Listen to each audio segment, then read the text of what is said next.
I'm a little bit of an adrenaline junkie. Cheesecake and cookies is something I can't stay away from. I want everyone to know that they can accomplish anything they want at any age if they just be themselves. I want to encourage millions to chase their dreams and to never change. Everyone should also know how to throw a good right hook. My guilty pleasure is just eating really bad food.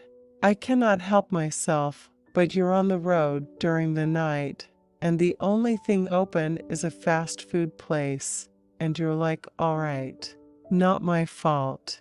It's time to eat. I was at rock bottom for a year and a half, and the people who got me out of my rut were my fans.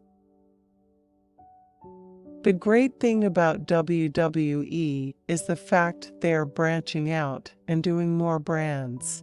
Having this just creates more opportunities for everybody, and I just want them all to get a chance, especially in England. I know we have a lot of British superstars, but it's still a lot harder for Brits to come over here in America. I love being the bad guy. NXT is a land of opportunity. I would love to have a Divas Hardcore Championship. If we had a hardcore cage, we'll just paint the cage pink or something and make it extra girly so it's so, like, diva. It's very, very important to be yourself, and that's the kind of message that I want to get across in my character as well. On TV, that's the message that I want to get across to fans of all ages, really. To get somewhere, you just have to be yourself. Don't ever change for anyone. I always really enjoyed Edge's entrance theme. Also Stone Cold.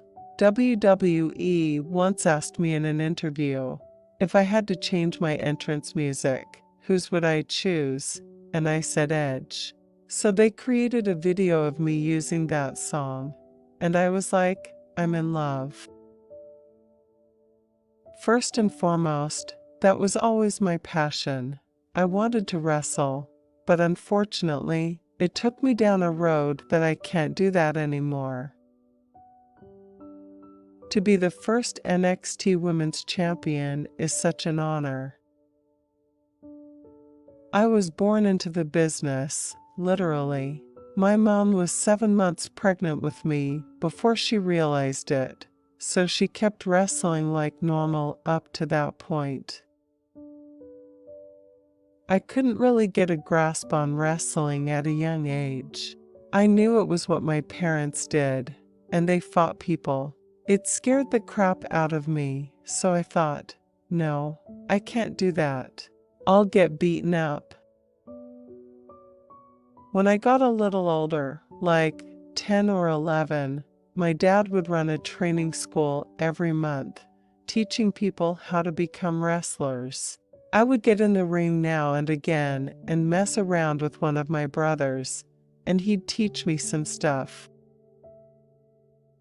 Emma gave me some of my favorite matches, the NXT Women's Tournament and then NXT Arrival.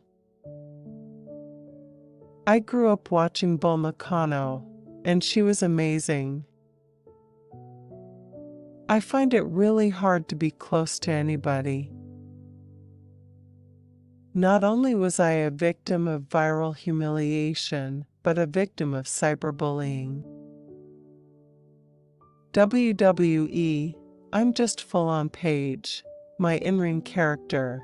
Total Divas is where I can completely be myself and be my lunatic, weird person. You can always tell the difference who is a wrestling fan and who is a Total Divas fan. I have a message about how you should completely be yourself and not give a damn what everyone thinks about you. Look how you like. You're amazing how you are. I like the fact that Total Divas give you a behind-the-scenes look at what really happens. Maybe I could manage someone and be the female Paul Heyman. When I first came up in the wrestling business, there was a movie called The California Dolls about a female tag team girls who are struggling trying to make it in the wrestling world. I started out in a tag team, and my name was Britani Knight, and my dad named us after the California Dolls.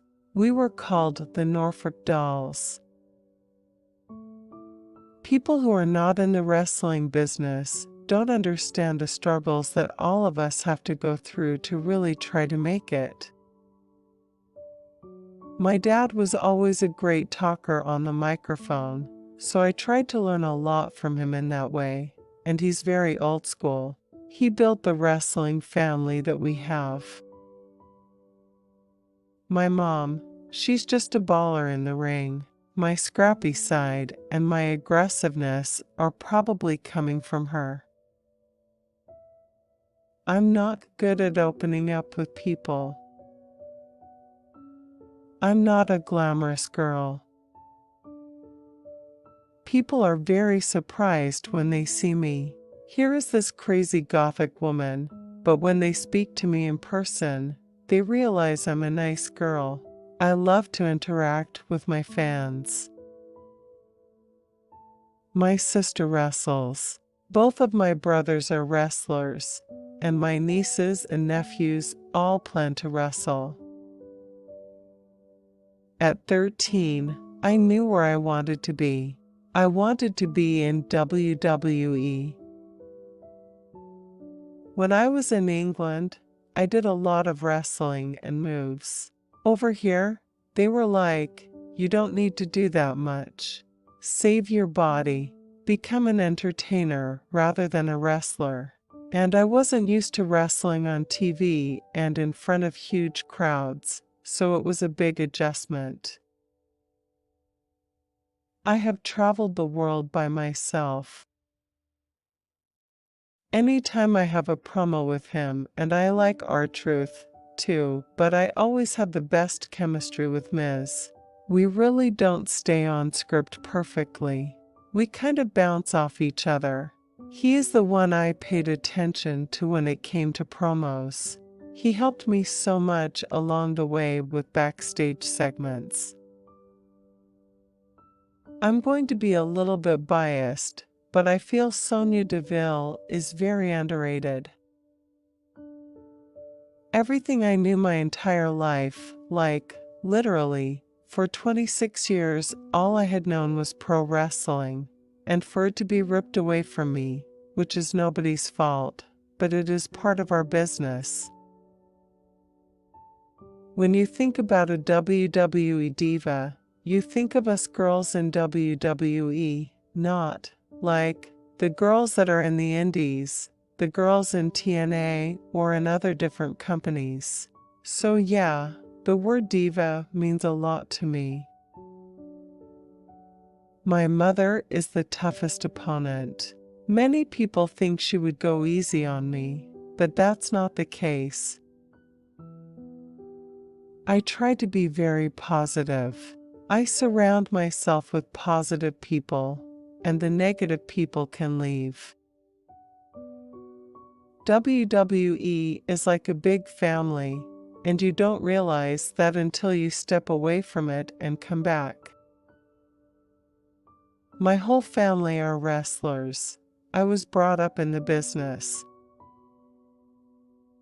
I started traveling around the world by myself by the time I got to 14. I worked really hard because I knew what my goal was, which was to be in WWE. I got a large fan base just from NXT itself. It's an amazing brand. If you're trying to be something you're not, you can see right through it. Wrestling-wise, I've wrestled a lot of the girls that I've really wanted to, like Natalya and Emma. I get the weirdest comments on Instagram. Hopefully, one day I want to make this big goal and be in the WWE Hall of Fame one day. I always sing Amy Winehouse's Valerie, but also Kings of Leon's Use Somebody. I would love to have a Divas Money in the Bank. That would be cool. I feel much better being in a heel role. I'm not very good at coming out smiling and acting like a good girl. It's harder to get fans to like you when you're trying to be nice. I'm not a huge video game person. I used to always play wrestling video games growing up. My brother used to have all the games, so we would play together. I love Stone Cold. It's a weird obsession, and he should probably get a restraining order. I love karaoke. I'm not a bad person.